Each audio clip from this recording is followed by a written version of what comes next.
What's going on, guys? Nico here, and another video breaking down a top EDM melody known as Tsunami.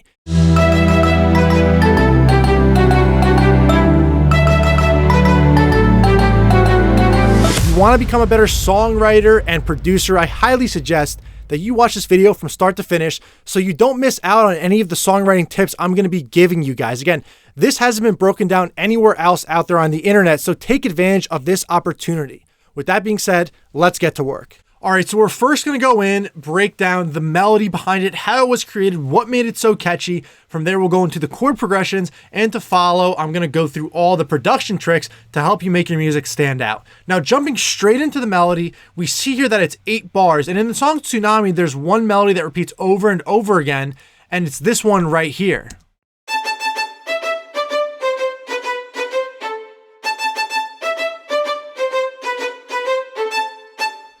So that's the first melody, and the way I like to break this down, you'll notice now all the numbers are coming onto the piano. So we break things down with melody starters. These are things that you can use in your own melody creation process. So when we examine right here, the melody starter behind just this first melody, it's a 6. So 6, 6, 6, 6, that's a lot of sixes.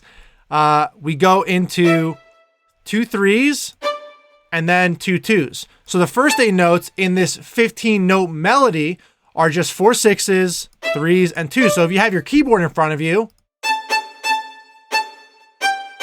whoops.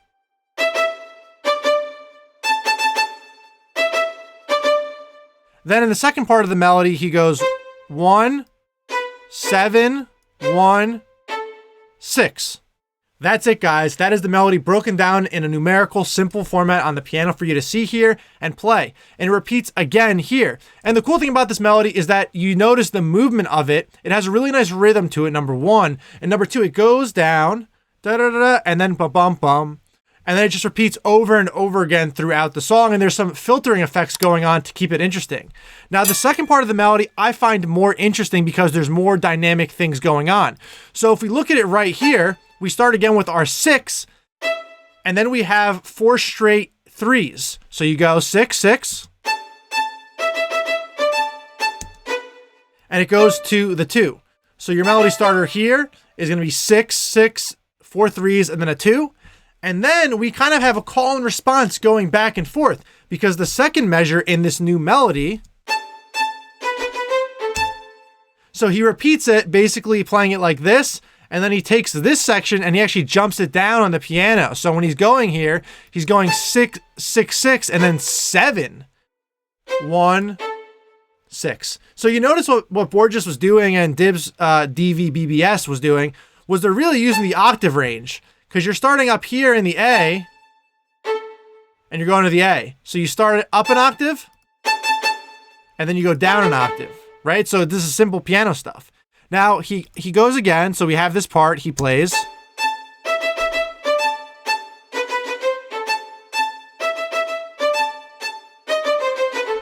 Now, I added that in there just to teach you guys a little something. So he goes the 6, the 3, and then the 2.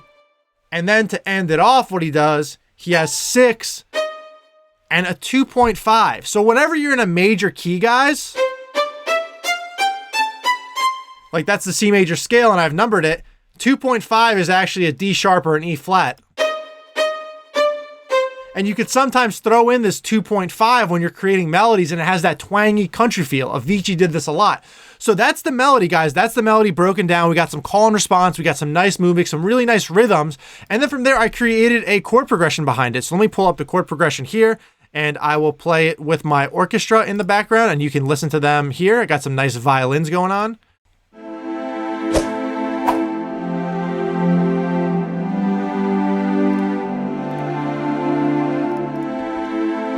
And this is actually the BBC Symphonic, really nice orchestra. So we have an A minor, F, G, and D. But let's break down all the notes and let's build this up from scratch like we normally do on this channel.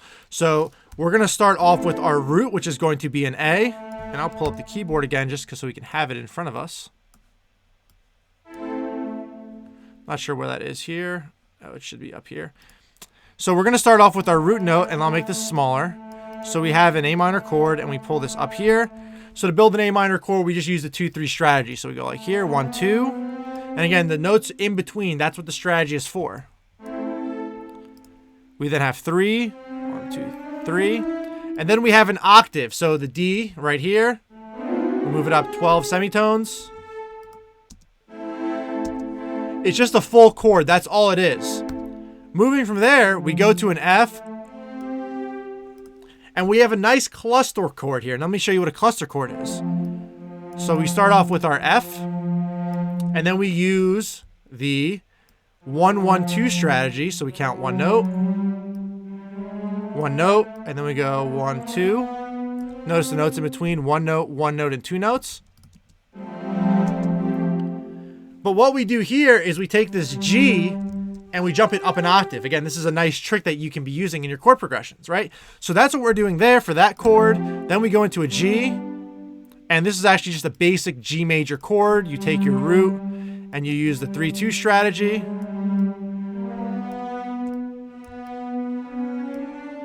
And then we take this octave, this G, and bring it up an octave.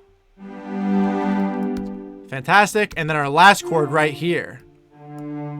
Let's see what we got going on. So we got a D minor chord to start, but let's see all the notes. D. So it looks like we actually have a D minor 7th chord. So we start off with our note here, and then we use the 2-3-2 strategy. So we go here, 1, 2, here. But what we got going on is we have an F. So we take our F here, we jump it up an octave. And then this note right here is actually not being played because we actually have perfect fifths in the lower part. So guys, whenever you go lower on the piano here, like lower down here, you want either octaves or perfect fifths because it gets really congested and the frequencies clash with each other. It's not good. You don't want that. But what we have here, what note is this? So essentially we're taking the D and jumping it up an octave. So we're making these longer, more luscious, more full chords. And again, you guys can download these in the description down below. So that's the chord progression that we have here. Let me just get rid of this and pull this back in so that you guys can see this all together.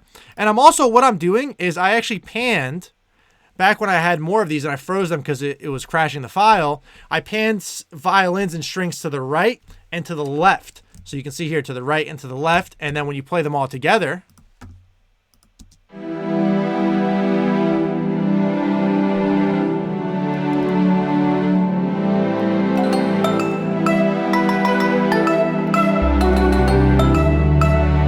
now, there's one hidden trick that I didn't even notice when I reopened the project file, and that's having this nice atmosphere in the background. So this is the last piece about it, but this is what's making it actually really beautiful. You take the note in the key, the first note, like if we're in the key of C major, you take this first note and you make it what I call a drone note. So you have that note playing consistently throughout the background. If you take a beautiful vocalist like Siren here, and we just play this, listen in.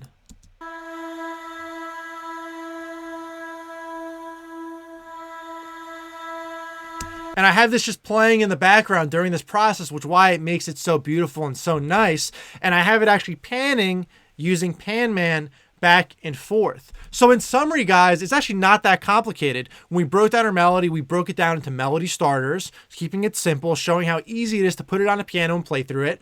From there, we broke down some nice, beautiful chords. And this is one added secret right here that you can throw into your music. Have something quietly playing in the background. I'm going to turn this off. You can't even hear it.